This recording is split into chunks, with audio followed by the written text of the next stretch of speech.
Moi kaikki!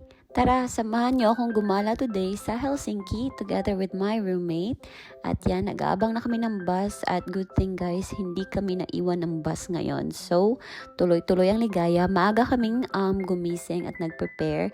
So, kinuha naming bus schedule is 8:30 para masulit talaga namin ang araw namin sa Helsinki. So, before pala kami makarating sa Helsinki guys, madadaanan muna namin ang Porvoo. Isa siya sa mga cities here in Finland at medyo malawak din ang Porvoo guys. May pinupuntahan nga kaming Asian store dito kasi meron talaga doon na Filipino food. Ito pala yung city center nila guys. As you can see, meron ng mga nagtitinda at mga ganap talaga dito kasi nga summer na. So, saglit lang na nag-stop yung bus namin and then lumarga na kami ulit. 1 hour and 25 minutes pala ang travel time from Lovisa to Helsinki. Para sa akin, okay na ang travel time na to i-compare mo sa ibang mga lugar dito sa Finland. Malalaman mo na lang na malapit ka na sa Helsinki pag nakita mo na tong work of arts ng mga talented people dito. So, since Saturday today, maraming mga ganap ngayon sa mga parks. As you can see, may nagma-marathon today. Pero medyo masikip yung mga daanan dito kasi nga may nagro-road construction everywhere. So, patience is a virtue. At finally, nakita na natin ang OD Library ng Helsinki. Free entrance dyan guys. Pwede kayong magbasa-basa ng libro, libre lang at pwede kayong tumambay din. So, go na kayo dyan. At nakita pa nga ulit natin yung mga nagma-marathon. So, mahaba-habang takbuhan talaga yan. So, ito na nga, nakarating na kami sa Campi guys. Ito pala yung parang bus terminal nila dito. So, kung uwi kami or babalik na kami sa Lovisa, dito pa rin kami sasakay. All-in-one na pala ang Campi guys. So, pagdating nyo dito, may makikita na agad kayong mga restaurants, mga shopping malls.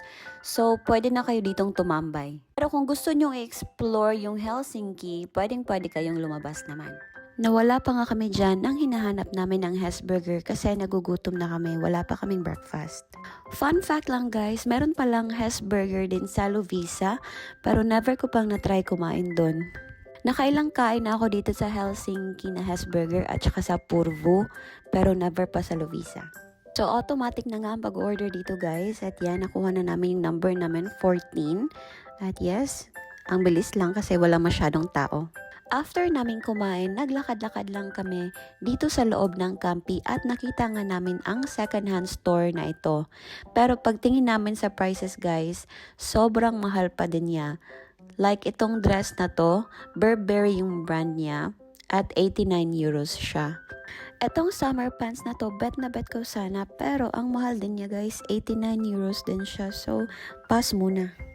Nag-try lang ako ng mga summer dresses pero hindi talaga siya bagay sa akin. Ang gaganda ng mga dresses dito sa Indiska. Ibang store na to guys ha, tingnan nyo naman. And then nagpunta kaming Mango. See, summer na talaga dito sa Mango guys. Colorful ang atake nila. Bet ko talaga sana ang mga design ng damit dito sa Mango guys. Kaso medyo pricey siya for me. Yung nabili ko na 19.99 sa H&M, dito is 45.99. So, lumabas na kami at nakita namin na may election campaign pala dito. Ang cute ng design na to guys, malapit lang to sa Campi, so napapicture na kami dyan. So, yun na nga, nakarating na kami sa H&M. Nasa ibang building kasi siya guys, so kailangan pa naming lakarin. Aesthetic naman ang dating ng mga damit dito or design ng damit dito sa H&M for me. Pero summer na summer pa rin ang vibe. Nasa sale aisle pala ko at nakita ko yung dress na to, super cute. 90 na lang siya, kaso pagbalik ko wala na, nakuha na ata.